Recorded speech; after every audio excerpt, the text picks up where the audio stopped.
नमस्ते, जय हिंद। वक्त है सुबह का और आप देख रहे हैं भेजो न्यूज। खबरों को जानेंगे आगे विस्तार से, उससे पहले जान लेते हैं आज की हेडलाइंस।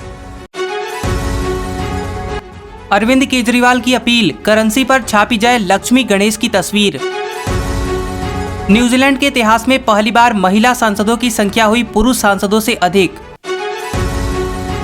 खड़गे ने संभाला कांग्रेस अध्यक्ष पद, केंद्र सरकार पर भी साधा निशाना। रूस से बाइडेन ने कहा, अगर यूक्रेन के खिलाफ परमाणु हथियारों का इस्तेमाल किया गया तो यह भारी भूल होगी। फडणवीस ने कहा, बीजेपी शिंदे गुट गठबंधन निकाय चुनाव में कुछ सीटों पर अलग व कुछ पर साथ लड़ेगा। HDFC बैंक ने बढ़ाया FD रेट, 1 महीने में दूसरी बार की बढ़ोतरी। ICC की T20 रैंकिंग में विराट कोहली ने लगाई छलांग, धमाकेदार पारी का मिला फायदा। सिंगापुर में मोटरसाइकिल खरीदने जितना महंगा है उससे चालान का लाइसेंस लेना। बॉक्स ऑफिस पर अक्षय कुमार की फिल्म ने उड़ाया गर्दा, ओपनिंग डे पर की इतनी कमाई। न्यूजीलैंड के इतिहास में पहली बार महिला सांसदों की संख्या पुरुष सांसदों से हुई अधिक। जी हां, न्यूजीलैंड के इतिहास में ऐसा पहली बार हुआ है कि पहली बार महिला सांसदों की संख्या पुरुष सांसदों से अधिक हो गई है। देश की संसद में फिलहाल महिलाओं की संख्या 60 और पुरुषों की संख्या 59 है। बता दें कि मंगलवार को बतौर संसद सदस्य शपथ लेने वाली लेबर पार्टी की नेता सोराया पेके मेसन ने कहा कि यह मेरे लिए बेहद खास और न्यूजीलैंड के लिए ऐतिहासिक दिन है। केजरीवाल की अपील, कहा करेंसी पर छापी जाए लक्ष्मी गणेश की तस्वीर। जी हां, दिल्ली के मुख्यमंत्री अरविंद केजरीवाल की केंद्र सरकार से अपील है कि भारतीय करेंसी पर लक्ष्मी गणेश की तस्वीर छापी जाए। एक प्रेस कॉन्फ्रेंस के दौरान उन्होंने कहा कि दिवाली पर लक्ष्मी पूजन करते हुए उनके मन में ये भाव आया था। करेंसी पर गांधी जी की तस्वीर के साथ साथ पीछे की तरफ श्री लक्ष्मी गणेश की भी तस्वीर होनी चाहिए। सीएम केजरीवाल ने कहा कि पुरानी करेंसी तो जैसी है वैसी रहे, लेकिन नए छपने वाले नोटों पर लक्ष्मी गणेश की फोटो छापी जानी चाहिए।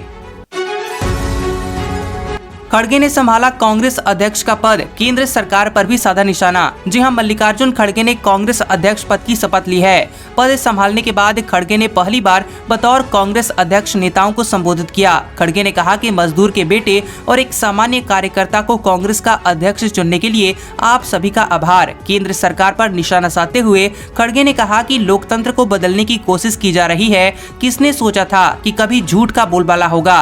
सत्ता में बैठे लोग लोकतंत्र को कमजोर करेंगे। झूठ, फरेब और नफरत के इस जाल को हम तोड़कर रहेंगे। खड़गे ने पार्टी में 50% पद 50 साल से कम उम्र के लोगों को भी देने का ऐलान किया है।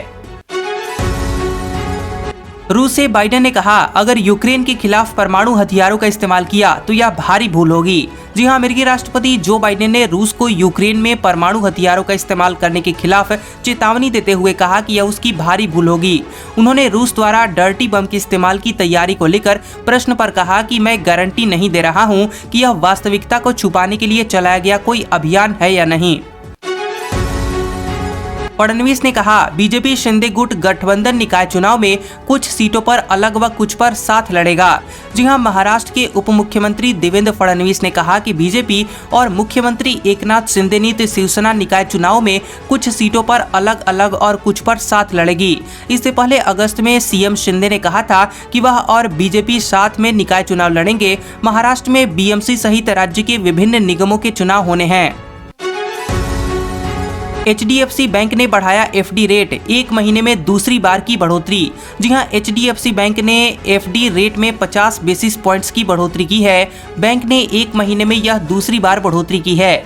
नई दरें 2 करोड़ रुपए से कम की FD पर लागू होंगी। अब ग्राहकों को 7 दिनों से 10 साल में मैच्योर होने वाली जमा पर 3% से 6.25% तक की ब्याज दर मिल रही है। ICC की T20 रैंकिंग में विराट कोहली ने लगाई छलांग, धमाकेदार पारी का मिला फायदा। जी हां, ICC की इस हफ्ते की T20 रैंकिंग में विराट कोहली 6 पायदान की छलांग लगाते हुए अब 15वें से सीधे 9वें नंबर पर पहुंच गए हैं। वहीं 1 नंबर पर पाकिस्तान के मोहम्मद रिजवान बने हुए हैं, जबकि दूसरे नंबर पर न्यूजीलैंड के डेवोन कॉनवे हैं। सूर्य कुमार दूसरे पायदान से फिसलकर तीसरे नंबर पर पहुंच गए हैं। सिंगापुर में मोटरसाइकिल खरीदने से महंगा है उसे चलाने का लाइसेंस लेना। जी हां, सिंगापुर में मोटरसाइकिल का लाइसेंस हासिल करना मोटरसाइकिल खरीदने जितना ही महंगा है। देश में सड़क पर मोटरसाइकिलों की संख्या को नियंत्रित करने के लिए ऐसा किया गया है। सिंगापुर में मोटरसाइकिल परमिट की लागत इस महीने $8,984 रही, जबकि $8,984 से एक छोटी मध्यम स्तर की मोटरसाइकिल खरीदी जा सकती है। बॉक्स ऑफिस पर अक्षय कुमार की फिल्म ने उड़ाया गर्दा, ओपनिंग डे पर की इतनी कमाई। जी हां, बॉलीवुड एक्टर अक्षय कुमार की फिल्म राम सेतु से काफी उम्मीदें हैं। बॉक्स इंडिया पर राम सेतु ने रिलीज के पहले दिन शानदार कमाई की है। जानकारी के मुताबिक अक्षय की राम सेतु ने ओपनिंग डे पर बॉक्स ऑफिस पर 15 करोड़ रुपए से ज्यादा की कमाई की है। तो वहीं सोशल मीडिया पर भी फिल्म की सराहना की जा रही है।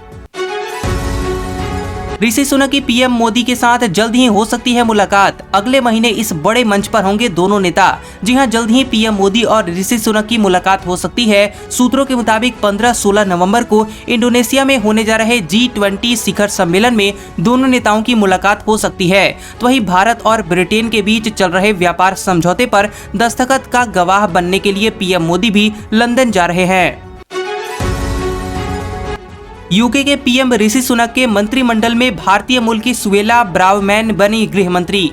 जी हां, ब्रिटेन के नवनियुक्त प्रधानमंत्री ऋषि सुनक ने भारतीय मूल की सुएला ब्रावमैन को गृह मंत्री के पद पर वापस नियुक्त किया है। सुएला पूर्व प्रधानमंत्री लीज ट्रस की सरकार में भी गृह मंत्री थी, हालांकि बाद में उन्होंने इस्तीफा दे दिया था। सुनक ने पूर्व सरकार में वित्त मंत्री और विदेश मंत्री को भी पद पर बरकरार रखा है।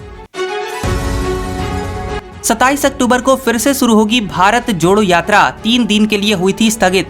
जी हां, कांग्रेस के पूर्व अध्यक्ष राहुल गांधी के नेतृत्व में शुरू हुई भारत जोड़ो यात्रा दिवाली के चलते 3 दिनों के अंतराल के बाद 27 अक्टूबर को तेलंगाना के नारायणपेट से फिर से शुरू होगी। पार्टी प्रवक्ता जयराम रमेश ने बताया कि 27 अक्टूबर को सारे पदयात्री दोबारा इससे जुड़ जाएंगे। राहुल गांधी भी 27 अक्टूबर को शामिल हो जाएंगे। उड़ीसा जेल भर्ती बोर्ड कुल 5 जेल सर्कलों के लिए जेल वार्डन के 403 पदों पर भर्ती कर रहा है। इसमें चौद्वार, बरहामपुर, संबलपुर, बारीपदा और कोरापुट सर्कल शामिल हैं। उम्मीदवार संबंधित सर्कल के लिए opb-recruitment.in पर आवेदन कर सकते हैं। आवेदन करने की आखिरी तारीख 13 नवंबर 2022 है। IIM बेंगलुरु की ओर से कैट एडमिट कार्ड 27 अक्टूबर को ऑनलाइन जारी किया जाएगा। कैट यानी कॉमन एडमिशन टेस्ट 2022 की परीक्षा 27 नवंबर को 3 स्लॉट में आयोजित की जाएगी। उम्मीदवार अपना admit card official website iimcat.ac.in पर जाकर डाउनलोड कर सकेंगे। अब जान लेते हैं आज का मौसम का हाल। मौसम विभाग के मुताबिक दिल्ली एनसीआर में मौसम साफ रहेगा। अधिकतम तापमान 32 और न्यूनतम तापमान 15 डिग्री सेल्सियस रह सकता है। मौसम विभाग का पूर्वानुमान है कि 31 अक्टूबर तक दिल्ली एनसीआर में मौसम साफ रहेगा। हालांकि इस दौरान तापमान में धीरे धीरे गिरावट दर्ज की जाएगी। गुरुग्राम में अधिकतम तापमान 33 और न्यूनतम तापमान 16 डिग्री सेल्सियस रहने की संभावना है। तो वहीं साइक्लोन सीतरंग के चलते मौसम विभाग ने असम, मेघालय, मिजोरम और त्रिपुरा में रेड अलर्ट जारी किया है। आज का सुविचार, स्वामी विवेकानंद ने कहा था, तुम्हें कोई पढ़ा नहीं सकता, कोई आध्यात्मिक नहीं बना सकता, तुमको सब कुछ खुद अंदर से सीखना है। आत्मा से अच्छा कोई शिक्षक नहीं है। तो कैसा लगा ये वीडियो हमें कमेंट करके जरूर बताएं और ऐसी ही खबरों को देखने के लिए आप हमारे चैनल को सब्सक्राइब करें और उसके पास वाले बेल आइकॉन को भी ऑन करें। तो मिलते हैं अगले वीडियो में। इस वीडियो को पूरा देखने के लिए आप सभी का शुक्रिया।